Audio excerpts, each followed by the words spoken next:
시청해주셔서 감사합니다. 자동차 시장은 보통 신차 출시 이후 해마다 연식 변경 모델을 내놓으면서 부족했던 상품성을 보완시키는데요. 여기서 신차가 출시된 지 약 2년에서 3년 뒤에는 디자인 및 상품성이 부분적으로 변경되는 페이스리프트를 거치게 되며 또 신차 출시 이후 5년에서 6년쯤에는 모든 게 바뀌는 풀체인지를 진행하게 됩니다. 그런데 이제 막 출시한 지 1년이 되어가는 아이오닉5는 새로운 수준의 아이오닉5를 내놓는다는 이야기가 들리고 있는데요. 만약 이게 사실이라고 보면 기존 아이오닉5를 줄 서서 기다리고 출고한 고객들은 베타 테스터가 된 상황이라고 볼 수 있을 정도로 기존 오너들 입장에서는 분통이 터질 수밖에 없을 것 같습니다. 한편 현대자동차 관계자는 다양하게 검토하고 있지만 현재로서는 결정된 바는 없다고 전해지고 있는데요. 그렇다면 구체적으로 앞으로의 아이오닉5의 내년 방향은 어떻게 될지, 또 해가 거듭날수록 빠르게 변화되는 전기차 시장에 대해서도 함께 살펴보도록 하겠습니다.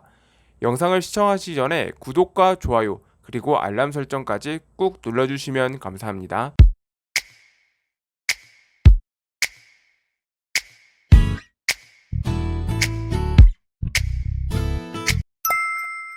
4월에 출시한 아이오닉5는 출시 직후 약 6개월 동안 1만 9천 대가 판매가 되는 등 전기차 보조금 조기 소진에 대한 걱정 없이 전기차 보조금 혜택까지 더해져 가격 경쟁력도 좋은 것으로 잘 알려진 차량입니다.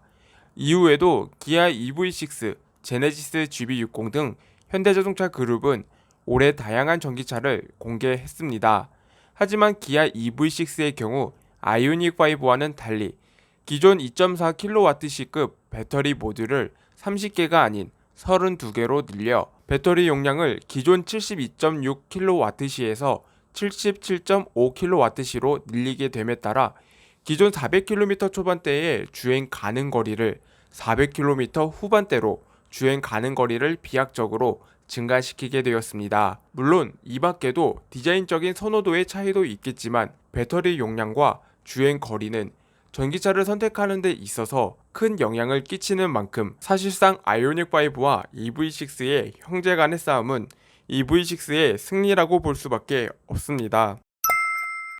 그렇기 때문에 사실상 아이오닉5는 같은 형제인 EV6와의 경쟁력에서 뒤처지는 만큼 상품 개선이 필요하다는 건 당연한 일일지도 모릅니다. 따라서 배터리 모듈을 기존 30개에서 32개로 늘린 EV6를 통해 입증된 안정성을 바탕으로 아이오닉5에도 적용될 가능성이 많이 높아 보이는데요.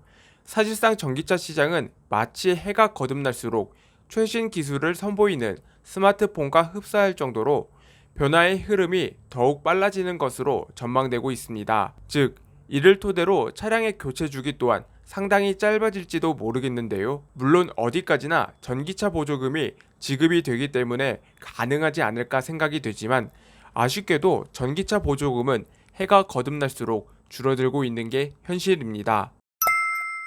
서울 기준 올해 받을 수 있던 약 1,000만원 수준의 전기차 보조금은 내년이 될 경우 불과 800만원 정도밖에 받을 수 없겠는데요. 하지만 어디까지나 전기차 보조금을 받을 경우일 때이지만 내년에는 더 많은 전기차들이 자동차 시장에 나오는 만큼 올해보다 더 빨리 전기차 보조금이 소진이 될 것으로 전망되고 있습니다.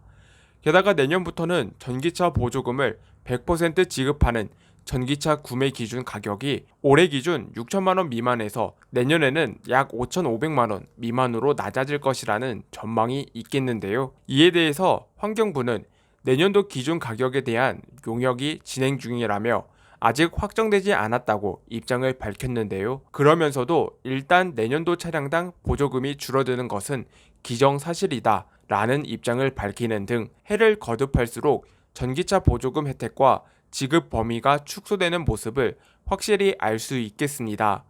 즉 결과적으로 볼 때 정부는 전기차 구매 보조금을 2025년까지 지급하는 것은 사실이겠지만 단계적으로 하향 조정이 불가피한 만큼 사실상 2025년까지 전기차 구매하는 데 있어서 최적의 시기가 되지 않을까 생각이 됩니다. 한편 내년에 상품성 개선을 통해 출시 예정인 아이오닉 5는 차량 성능을 자동 업그레이드하는 OTA를 대폭 강화하는 등 기존 인포테인먼트 시스템에서 적용되는 OTA를 전기차 통합 제어 장치, 첨단 운전자 보조 시스템, 서스펜션, 에어백 등 다양한 부분에서 적용 범위가 넓혀질 것으로 알려지고 있는 만큼 차량의 가격 또한 인상되는 게 아니냐는 우려도 있겠는데요. 아이오닉5와 EV6 풀옵션 기준 6천만 원을 넘지 않아 전기차 보조금 혜택을 100% 받을 수 있었지만 앞서 이야기한 내용을 바탕으로 볼 때 내년쯤에는 이러한 혜택을 100% 받기에는 좀 어렵지 않을까 생각이 됩니다.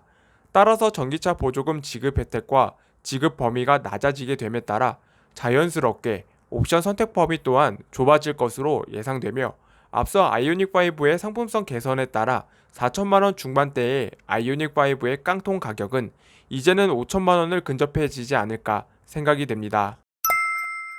물론 최근 현대자동차 그룹은 순수 전기차 외에도 새로운 전기차 먹거리로 수소 전기차를 준비 중에 있는 것으로 전해지고 있습니다. 다만 수소 전기차에 대한 인식 부족과 충전 인프라 시설 부족 등 당장에 있어서 풀어 나가야 하는 숙제는 전기차보다 많을 수 있습니다. 하지만 정부의 정책 및 현대자동차 그룹의 비전을 고려해 본다면 향후 2026년부터 다양한 수소 전기차 출시 및 수소 전기차 보조금이 대폭 지원되지 않을까 생각이 되는데요. 아울러 향후 출시 예정인 대표적인 수소 전기차로는 제네시스 브랜드의 차량이 될 것이라는 기대감도 높아지고 있습니다. 순수 전기차 라인업 구축 외에도 전동화 모델을 속속 출시하는 모습을 보여주고 있는 제네시스는 GB70 전기차 외에는 추가적인 전동화 모델 및 전기차에 대한 소식은 없는 만큼 그 다음 신차로는 GB80 수소 전기차가 되지 않을까 생각이 됩니다. 2021년 올 한 해 글로벌 반도체 수급 문제가 있었음에도 전기차 시장의 폭발적인 인기와 판매량을 보여줬습니다.